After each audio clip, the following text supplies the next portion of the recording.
Hello and welcome to Wild Theories. I'm your host Alex. And I'm Joe, also your host. For the uninitiated, Wild Theories toes a line between somewhat informational and somewhat game show. The concept is actually pretty simple. Each episode will focus on a specific subject, where each host will bring forth an interesting theory or story relating to that. Each episode will also feature a guest whose job it is to decide at the end of this which one of us supplied the most entertaining food for thought. And the winner will get to decide the topic for the next episode. Today we're talking about haunted film sets. And to help us discuss this, we have our friend Connor. He is quite a fan of conspiracy theories. I'm not sure if he's a believer per se, but definitely someone who has an interest in reading about them. He's also quite the film buff and has actually, I suppose, been part of the film industry himself a little bit. He's made a short film not that long ago that I think I might even have for anyone actually watching this. Trying to grab it. I've got a little postcard here. It's called One Afternoon in the Woods. There you Wrote go. me a lovely little message. Dedicated fan. And Connor also has a podcast. He's got a podcast where he talks about some of the creepier films out there. Did you want to tell us a little bit about that, Connor? I suppose I could do. Thank you, Joe and Alex, for having me. You're very welcome. That's no problem. We'll have you anytime. Okay. All right. So the podcast that I had a go at making was called Arts of Devilry. But I suppose it's either a short-lived podcast or it's on a long hiatus at the moment and could return.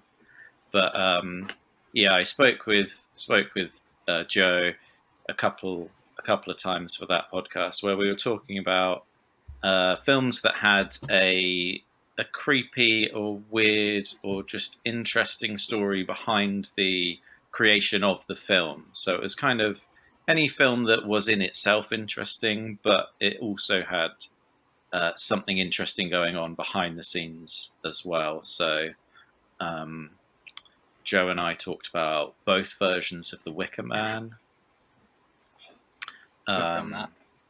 We talked about the Controversially, film. I think the Nick Cage version might be better. Joe likes the Nick Cage version better. Because it's Nick Cage. Right, are we gonna roll this dice? Yes, I'm going to roll mine now. Okay. Shall I roll a dice to determine who I got a goes natural first? 20. I got a 20. You're kidding me. I'm not joking you. I'll show you right this second. There's no point in me rolling this unless I also get a 20. Yep. That's how the professionals do it, kids. 14. Oh, that's unreal, that. I'll bring it up to the camera. That's You probably good can't luck. see it. Oh, but you 20. could have just turned that around. She could have been like, yeah. oh, it's 20. You turned it upside down. Anyway. Okay, so well, Alex wins the roll. I win the roll. What does that mean? What have you got for us? You go. Oh, I'm going first. Oh, shit. Yeah. Right. Okay. Is it worth me saying, just before we get into your stories, that as Joe mentioned at the start, I am interested in conspiracy theories as a subject, but I am a skeptic. Yeah. I am generally a non-believer in 99% of conspiracy theories. Obviously, there are those that turn out to be true, but the further you get outside of the realms of reality, the more I'm going to be like, no. So generally a skeptic. I'll just point that out. So, I mean, we as a show, we do not endorse any of these conspiracy theories. These, especially the flat Earth. They are purely for entertainment purposes. I personally believe all of them, but yeah. So, have you got something new for me to believe here, Alex? Let's convince me. Come on. Well, I'm not going to lie to you guys. When I was looking through, trying to search, and obviously you got the normal ones like The Exorcist and stuff like that, where we all hear they're haunted, and we know it's a big story. I was like, nah, Got to find one that's outside the realm. So I got one with a 4.3 out of 10 from IMDb.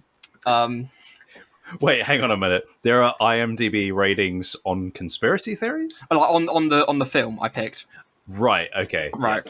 Yeah. Not the conspiracy theory. God, imagine that. That's what we're doing. We need to start a website where we rate conspiracy theories. There you go. Bosh. We need to start including this in our podcast, a rating. A rating. Conspiracy theories. Well, I tell The you what, guests afterwards can rate it. we'll do that. We'll do that. But I picked The Ghost of Goodnight Lane as the film. It had quite an interesting story where, oddly enough, there's not so much evidence, but the story behind it is quite intriguing. So I'll just jump right in. So the director of it is, I'm not sure how to pronounce the name, I apologize, Alin Bajan. It's Alinbijan. So is this a foreign film? I believe so. Okay. It's just it's yeah. not a film that I'm familiar with. I hadn't heard of it before. I don't know this film. So none of us have actually watched this film then. No. Right, okay. I've seen a few scenes, I've seen the trailer, but basically this director is actually one of the few who made this film and actually made like horror films because he was inspired by actual paranormal events he experienced throughout his life and was like, this is cool, let's do this. So he actually witnessed this, and the premise of the film, where did I write it? I wrote it down somewhere. Description of the film. Right, this is straight from each watch it and then come back in a couple of hours. Couple hours. Yeah, I mean, we could do a little fast forward, couldn't we? Yeah. Oh God. Or we could pretend. We could just pretend we're fast forwarding Yeah. and we're like, okay, now we've all watched it. Okay. Credits rolling. Yeah. Wow. Let's. What a God, film. blimey, what a film. That was honestly, yeah, I'm not sure if I enjoyed that film. God, no, a bit mixed on it. I'd See love why to know, I got a 4.3. I'd love to know the story Yeah. behind it, though. It's more of a 4.1 for me. I'd Well, say, lucky for you, I've got some story of it behind me. Right, so the description. What The an description's interestingly straight- constructed sentence. I'm great at sentences.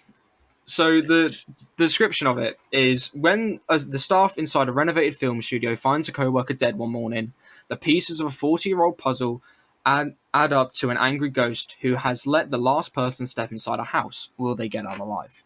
So the basic premise is there's a studio, it's haunted, people die. Pretty basic if you ask me, but boy does it get confusing. So the story is behind it, the director, Alan, we'll call him Alan for simplicity's sake, because I don't know how to pronounce the name, and he brought a plot of land that had two buildings on it that used to have a ranch on it back in the late 1800s. It was rumored on this ranch at least 5 people died on it. He then renovated the two buildings into a massive kind of film studio where he would work, produce stuff, whatnot. However, paranormal events started to happen to him. He started to hear like kind of shuffling around corners and inside cabinets and kind of all these weird events, even heavy film equipment moving on its own. And it wasn't just him that witnessed this, it was also fellow colleagues were witnessing these and have vouched for him in the past. It's even gone to a point where they had sightings of like a phantasmal like figure around, like they would see like kind of a ghostly figure around some corners, and as well as hearing shuffling. Even one person actually, this is quite cool, went as far as to say they felt an invisible hand harshly slap them across the face, which obviously that's a bit like, but you got to think someone's got to hit him. And boy, Well, it wasn't me. So This is old What school was it? Hollywood, isn't it? This is the old, Yeah. the film set. that film set haunted. What's you going could on? you could do that sort of thing back in the day. Yeah. To be honest, I And- thought you were going to say the hand slapped someone on the arse. That's what Now, I was that's modern hoping day. for. That's modern day. Right, That's modern day okay. stuff. And it ain't a ghost. That's just a creepy director. Oh, okay. Producer. Right, I mean, equally scary, but Equally terrifying. You never know. there's no conspiracy there. It's That's all facts. But so Yeah. is this. yeah. Slides £5 over the table. I mean, what? That's crazy. but no, so all these events were happening, and it wasn't just the director; it was also the co-workers that were witnessing these. And there's like one person even went as far as to say, "A ghost slapped me across the face." Pretty odd, am I right? And so yeah, so after this was happening, instead of being like, I need to get out of here, the director was like, nah, I'm going to turn this into a film. And so the actual set they used for the film was the actual studio that was haunted, and like he renovated and converted it to. But yeah, so he decided literally then and there, instead of running, this is my film, this is my set, and he produced and made the film there with obviously actors and colleagues as well. But it brings quite an interesting story with, like, obviously it's got the typical kind of, shuffles, seeing a figure, that's not. But what really surprises me is the slap, because there's not really many things where, like, so this slap that happens, yeah. Is there like any record of anyone else having witnessed this? As far as I know, no. So it's just like they were alone, and they're like, they were like slap me. alone, and that's all we're bash, going with. Yeah. And then it was like, I think there's a ghost. Someone slapped me across. But then it's just like, if they were alone, or in like, what if that did happen? What could have caused? I mean, I'm not saying it's true. No, it is true. It is true. But yeah, it's like, it's difficult when it's a situation where someone's alone and then they claim something, because then it's like, okay, you're either a liar or you're telling the truth, but we're never really going to know, are we? Exactly. Because there's no one else that can say that they've seen this. You're on a film set, but it wasn't filmed. Exactly. But then you also have all the coincidence of it, at least 5 people being murdered, and other sightings which happened. Like, the sightings that I mentioned all happened before that as well. So they were kind of like aware at this point. So they were already like, this place is haunted, a bit fucked up, yeah. And let's take, for example, this was for real, and same with the like heavy film equipment as well. This goes for that. Say we believe them. What could have done that? What could have moved that heavy film equipment if no one was there? What could have slapped that person if no one was there? Nothing. Extremely strong breeze. Yeah, but you would feel that when, like, you would be like, that's a breeze. You wouldn't be like, damn, someone's hands just come striking across my face. Core blimey. Have we ever considered the fact that, like, these ghosts, maybe they're not actually ghosts, but they're just people that have figured out how to become invisible? Like the Invisible Man. Like and they're just going around like an invisibility people, cloak. Scaring the crap out of them. If I was, say I discovered invisibility, which I am quite close to doing, as we all know. You'd do that, right? I would 100% do that. I mean, I'm not to, like, take credit away from my story, but let's be honest here. If you could, there's definitely a few people you would go up to and go and slap, not even like beat the crap out, you just slap to mess with them and bugger off and be like, hey. That's the thing, or like, we're starting to go off topic here, but like, in terms of superpowers, I feel like invisibility is like the dirtiest one, right? Like, it's the one. It's definitely the one that everyone. It's the pervert's power for sure. Yeah, it's the one where everyone would be like, "Yeah, it'd be kind of great to be invisible," but also, like, you'd have this weird kind of. Potential to do creepy stuff. My favorite superpower is turning invisible, and like, not for imagine any creepy reason. But imagine if you're in a relationship with someone that can be invisible, and no matter where you go, they might be there. Oh, I see. I think my personal Your lonely life. My personal pervert power of choice would be being able to pause time rather than invisibility. I do have one quick question. Why are we now on pervert superpowers? I don't know. I don't know, but I want to know. I kind of want to know more, but like at the same time, this is like, how the hell did we get here? But by all means, Connor, continue, please. I'm interested to hear about your pervert time stopping. This is how we know this is a natural conversation. This is not a scripted show. Oh, Yeah. we're going off. We say what we feel. Okay, because everything I've said so far has been quite tightly scripted, so it's okay to go off, is it? Okay. I don't know. I just think invisibility, that sort of, it requires quite a lot of effort because you have to sneak around and you're not being careful not to make too much noise and that kind of thing. But if you could just pause time, I mean, it's practically useful. It's got this practical sense of like, oh no, I'm running late. Pause time. No, I'm not. But also, Done. You sort of walk past someone on the street and you just glance. The most you can look at someone in public that you don't know without seeming weird is a brief glance like this. But if you could pause time, you could just go up to them and be like, get a close inspection. Yeah. Get your magnifying glass out and be like, cool. Yeah. Damn. What a set. I mean, I hated saying that. You do. I'm sorry.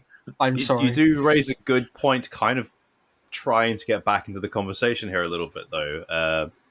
Invisibility would, like, stopping time would achieve the same thing in terms of if you were trying to haunt someone, because you could stop time, slap them, yeah, I mean, leave, and leave, they wouldn't even start see it. time again.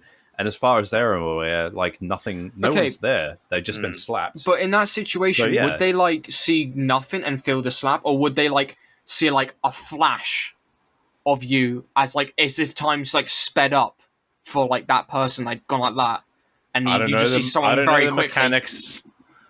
I'm not a time scientist. Well, we need to find one. Get him on the podcast. Yeah. So bring any time scientists out there, you come join us. Alex Jones, let us know what you think. Well, clearly you're turning the frogs gay. That's what you're going to do if you keep freezing time. Hell yeah. So bringing this back round, Alex, did this director Alan what's his face?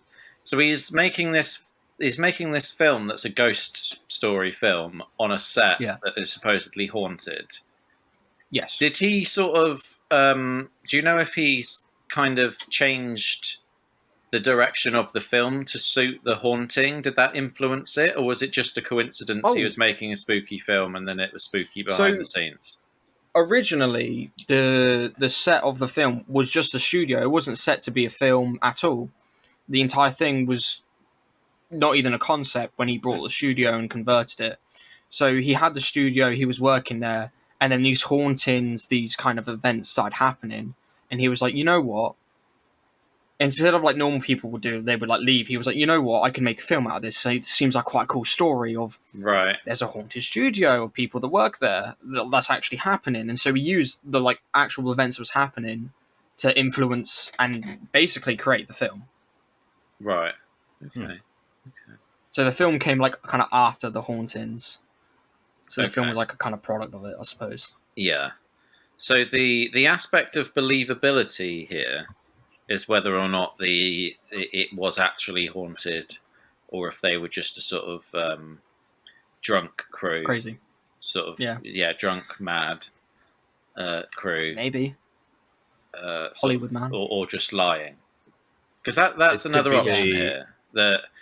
The stuff about The Exorcist was all... It sells, doesn't it? Yeah, it was literally part of the marketing campaign that they sort of spun the story of like creepy stuff happened on set, and then they spliced in a single frame into the film of the scary face, and then they claimed no one did that. We don't even know how that got there. It's just part of, and it was all very intentional, but it was just part of the marketing campaign. Yeah. So that is a potential angle here. That to they be just fair, said, if they did it would be quite a cool campaign, like a marketing. It would sell, wouldn't it? Like, this was an actual like haunting. Let's make it into a film. But I mean, there's been a number of horror films that have done this over the years, where they've tried to make it seem as though it was somehow haunted when they were filming, because it just sort of adds an extra mystique to it. It makes it feel that much more dangerous to watch. Yeah. I think The Exorcist definitely did that, and then probably the sort of The Conjuring more recently. The Ghost of Goodnight Lane also did that. Oh, really? Just a bit, yeah. I suppose the Blair Witch Project is like. Yeah. I mean, that's big literally example. the whole Yeah. concept of the Blair Witch Project, isn't it? Like, I mean, it is all quite kind a of creative marketing solution because it sells the idea of, because obviously you can go into like a horror film and be like, it's just a film. What's so it's all fake. But then if it sells a thing, I'm like, no, some of this stuff actually wasn't us. We didn't do like the scary face in The Exorcist. It's like, yeah, we didn't do that. That was just there, but we decided we'll take the opportunity and we'll include it in the film. That kind of sells it as being, this was actually genuinely haunted. This was like an actual ghost. Yeah. This was It's creepy.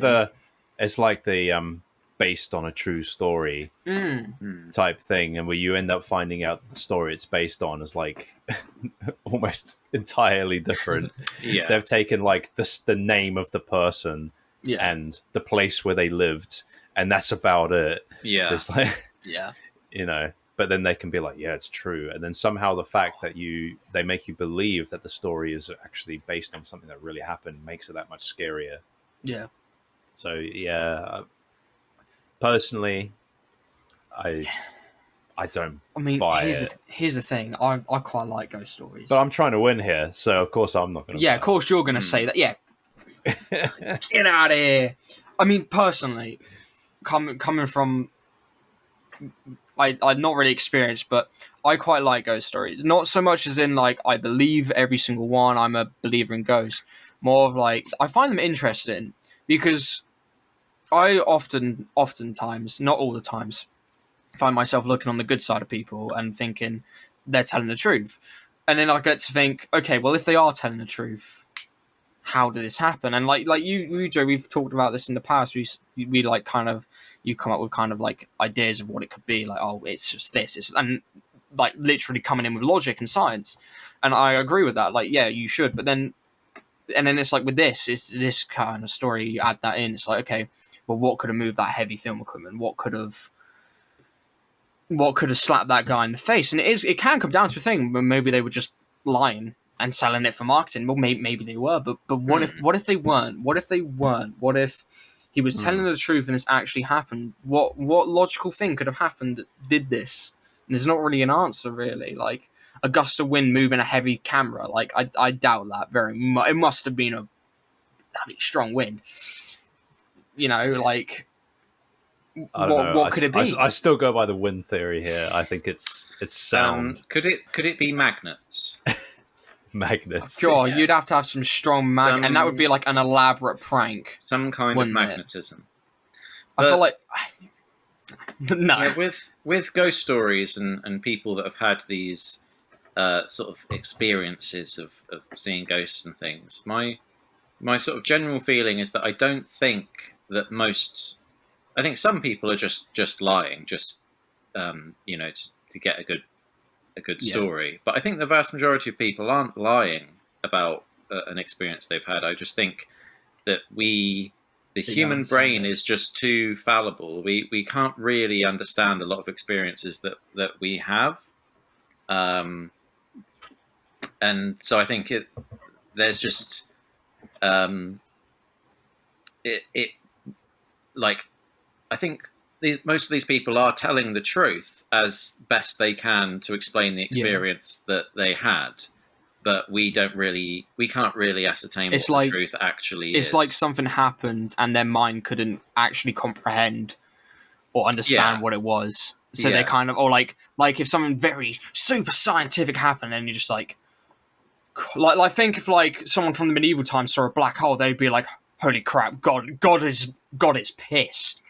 When in reality, we can sit there now and go, nah, mate, that's a black hole. We're all going to die as we get sucked up. These days, we're all very casual about black holes.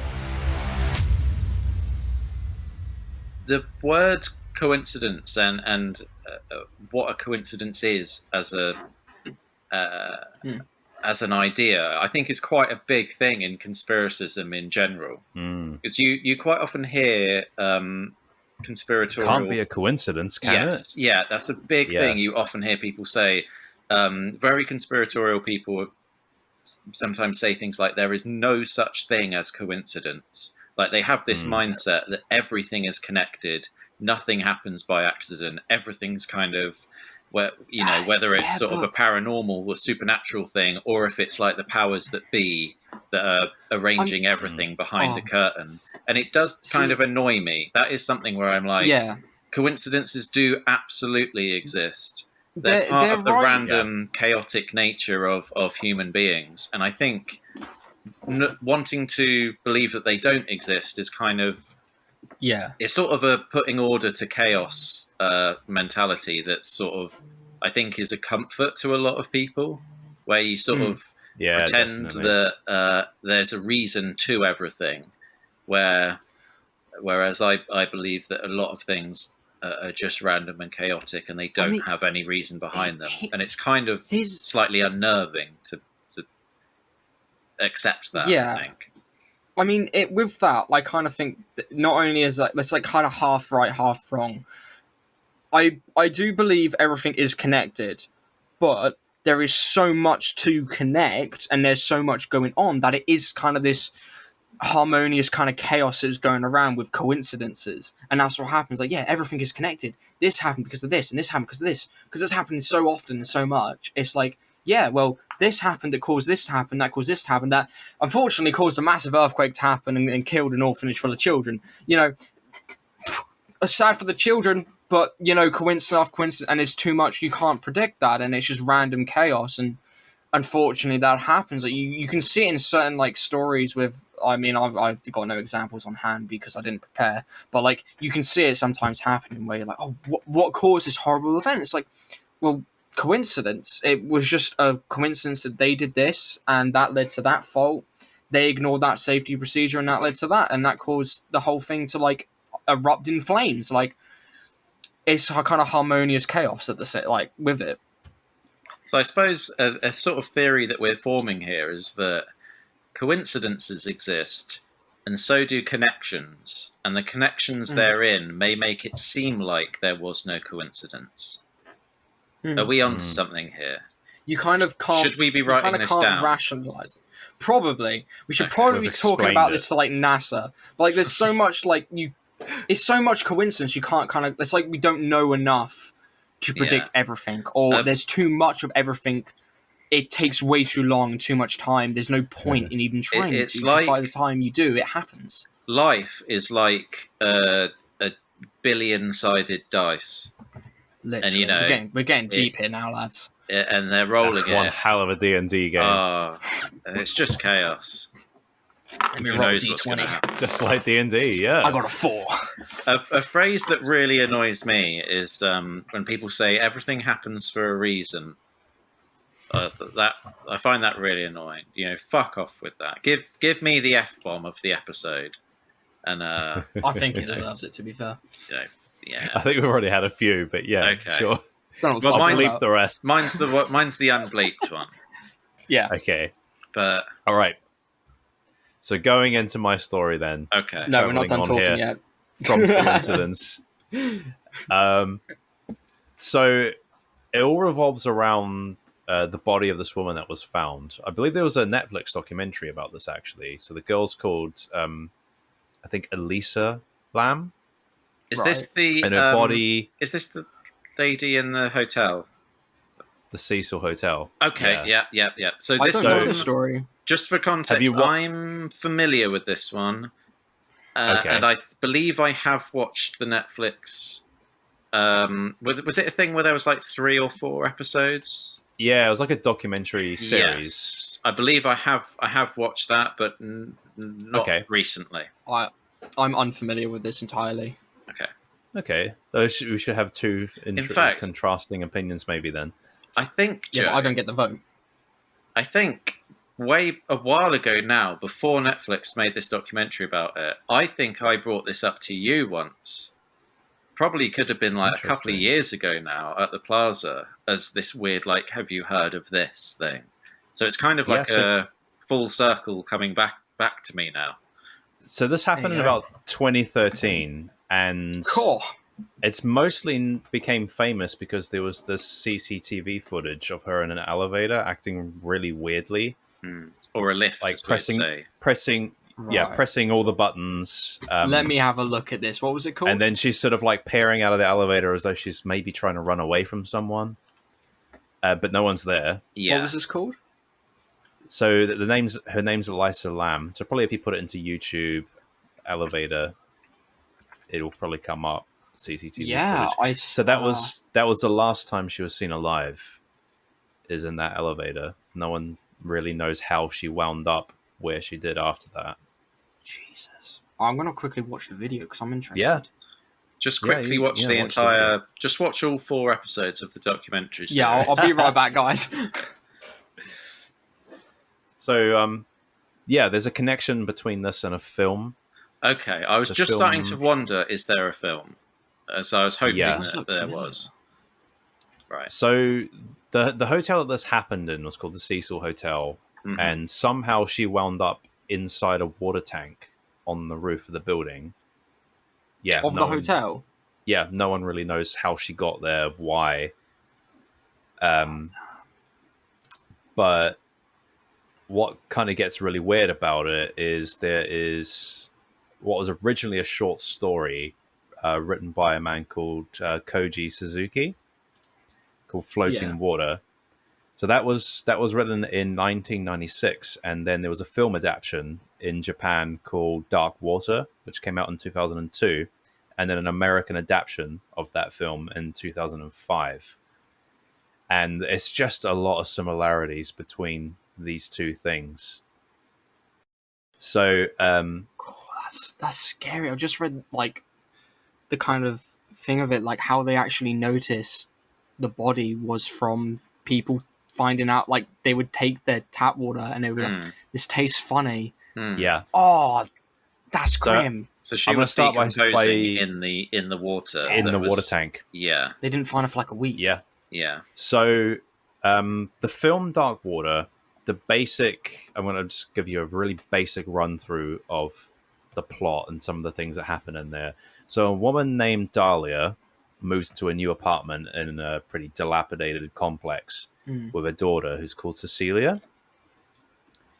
Already a bit weird. Cecilia, Cecil Hotel. Yeah. Pretty similar name. Yeah, I remember shortly after in the documentary, they are always pronouncing it Cecil. And I was like, Cecil? Is that just Hotel. A weird American way of saying Cecil? I don't know. I've been saying Cecil because that's what I've heard, right? Okay. But yeah, so shortly after moving in, the bedroom ceiling begins to sort of leak like a murky, dark water. This is in the film. And it turns out the apartment above them is flooded. So they get that sorted out, ceiling patched up, but the leak comes back. Dahlia and her daughter start to get sort of haunted by the ghosts of the people that lived above. And her daughter, Cecilia, starts talking to an imaginary friend. There's quite a few scenes in this film that take place in an elevator, including scenes where the elevator's not working, which is like eerily similar to the elevator CCTV footage. Looking at it now, she's like clicking all the buttons, but nothing's happening. The whole story in the film culminates with the woman Dahlia finds the body of the girl who lived upstairs in the water tank on the roof of this apartment complex, just like how Elisa Lam wound up. The Cecil Hotel, I believe, began its story also as an apartment complex. So it was a hotel at times, but it was also apartments at times. It's got a really weird history.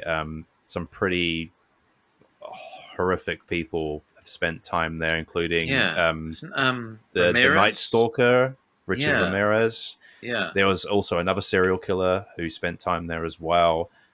There's like stories about one of the things I thought was interesting until I read more into it was about apparently the Black Dahlia spent some time there, And then it was like, oh, that's weird. The woman in the film's called Dahlia as well. Turns out there's no evidence that the Black Dahlia ever visited the place. It's perfectly Right. possible that she could have, because she was in the area at the time.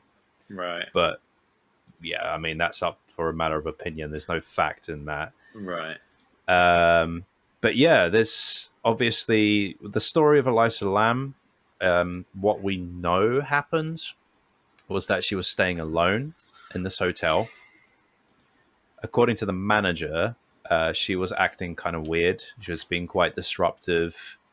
Apparently leaving notes for people, telling them to go home or go away. She would kind of like lock the door and then ask people for a password before she'd let them in.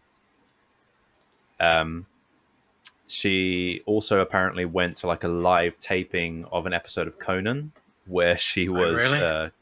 kicked off the premises for disruptive behavior. Oh, wow. Yeah, so that was kind of in the days leading up to what happened. The day of, we know she went to a bookstore where the person that was working there said she seemed perfectly normal, quite outgoing, very friendly. And then after that, we see her in the elevator. That's not at night, by the way. Most people seem to think it's at night, but that elevator scene of the footage there, it was during the day, I think in the afternoon. And yeah, we don't see her after that. So what exactly transpired after that is up for debate. There are some possibilities that are probably more likely than anything else. She was diagnosed with bipolar disorder and depression. She was on medication, and they did find when they did a toxicology on her that she was under medicating. So Right. it's possible it could have been she was having some form of episode and accidentally fell in, or maybe she committed suicide in this way. The theory that I want to put forward was something that I kind of started to think of, like maybe it could be this when I was reading about it, was what if she watched this film, or perhaps whoever murdered her watched this film and decided that this was going to be the way that she would die, that it would somehow replicate the film. Either she was committing suicide and she wanted to kind of reenact a film that she really liked, or a book. I mean, she went to a bookstore. This film did originate as a short story. Or perhaps the person that murdered her. Did it come out before? It came out obviously before this death. And what was the name of the film? Dark Water. Dark Water. Okay. Sorry, just keeping up. Yeah. It came out a good few years. Before this happens. I mean, maybe.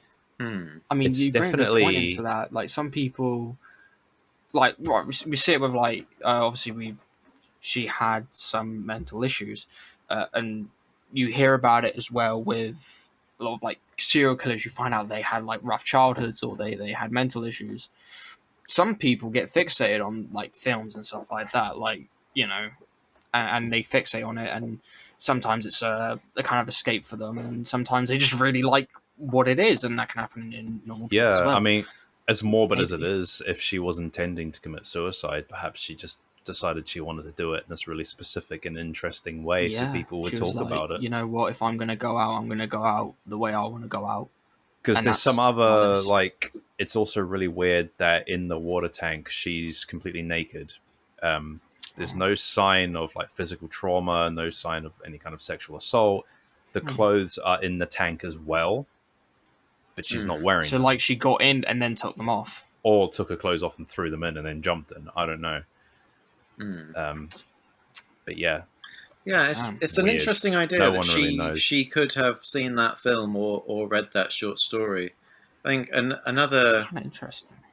Another sort of possibility is that she did see that film or read that short story, but not that she sort of consciously decided that she wanted to do that.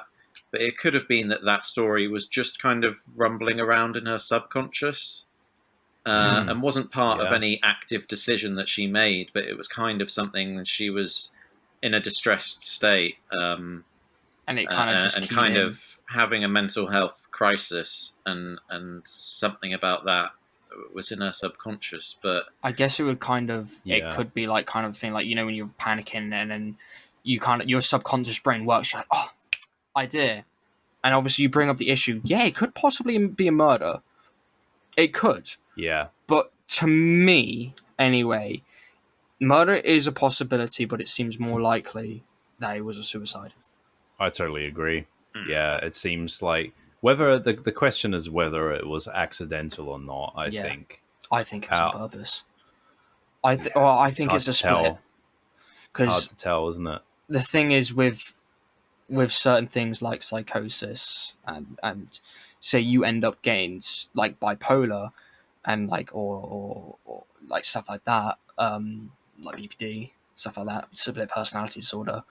You can disagree and agree with yourself at the same time. You can be there like I want to kill myself, but also be there like no, I don't.